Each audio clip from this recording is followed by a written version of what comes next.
All right, so let's go to this now. European Union leaders are trying to break political deadlock around plans for further sanctions against Moscow as the war in Ukraine nears the 100-day mark. Almost a month ago, plans to ban all imports of Russian oil were unveiled, but so far, EU countries have failed to reach the consensus needed to implement this sixth package of sanctions. The talks are expected to continue late into the night, and SABC News' Rosie Birchard is checking out these developments and monitoring them very closely for us, and is at the summit and joins us now. Rosie, certainly it looks like it's taking a long road to get to this point. Keep us up to speed. What's the latest coming out of the summit? Well, EU leaders are now inside this summit here in this building. The talks are underway. Ukrainian President Volodymyr Zelensky has made a virtual address to those leaders.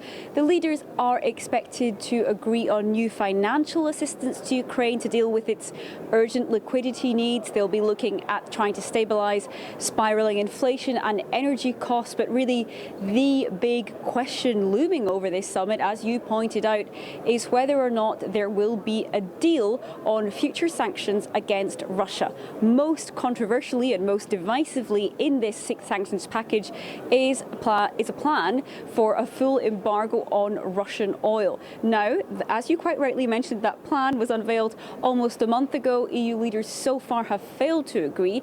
Just before these talks began, there was a last-ditch attempt trying to find a compromise going into the talks, and the compromise deal they came up with to go onto leaders' table and for them to consider is to ban only seaborne imports of Russian oil, so that's oil delivered by sea, and leave exempt for now deliveries which come via pipeline. Now, this is something which leaders have not yet agreed on. This is something they are considering.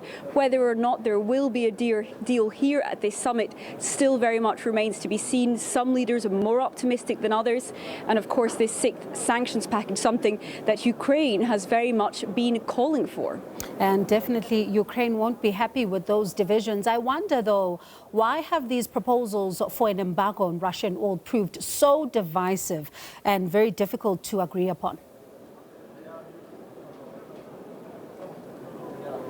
They have been divisive, they have been difficult to agree upon. This all comes down to the European Union's long-term dependence on Russia for its energy supplies, and above all, different countries, different levels of dependence. Now, Hungary so far has been the most vocal in its opposition to these sanctions. Budapest says that the proposal to ban Russian oil imports would be too harmful to its economy at a time that consumers are already facing high energy prices. That's why it's been holding out so far. Hungarian Prime Minister Viktor Orban is in many ways now the man of the hour here at the summit, the one to try and convince. So far on his way into talks, when we heard him arriving at this summit, he says there is no compromise yet, but he seemed open to that idea of allowing pipeline imports to continue. Some will call that a compromise, others will call it caving in, but it certainly seems to be the only way leaders might be able to pursue an agreement. And without unanimous backing from all 27 EU member states, these sanctions simply cannot move forward. And when we look at, of course, that address by President Volodymyr Zelensky virtually, as you mentioned in your opening question, let's talk about his thoughts on what has been done so far to try and ramp up the pressure on Russia. Certainly, he's not a happy man when it comes to these divisions and this indecision. Well, Ukrainian President Volodymyr Zelensky made his virtual address to leaders behind closed doors, so we don't know exactly what he said. But I've just spoken to someone who was in the room, and he told me that Volodymyr Zelensky made an appeal for unity to these EU leaders. He did not single out Hungary specifically or any other country. He simply asked for leaders to remain united. And of course, these divisions, these disagreements among EU countries, many would say and many fear might be a gift to the Kremlin as this war rages on. But beyond this, Ukraine would like something more from EU countries, not just tougher sanctions, not just more commitments on military aid.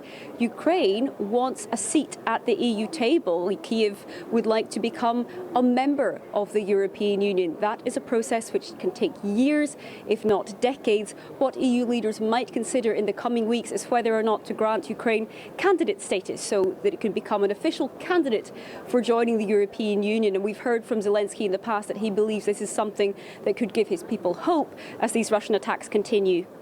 All right, let's, of course, leave it there for now, but we'll then look at this story closely because we are expecting the African Union chairperson, Macky Sall, to also address that summit via video conference. Of course, we will bring you more on this story, but let's move on to this. In October, the King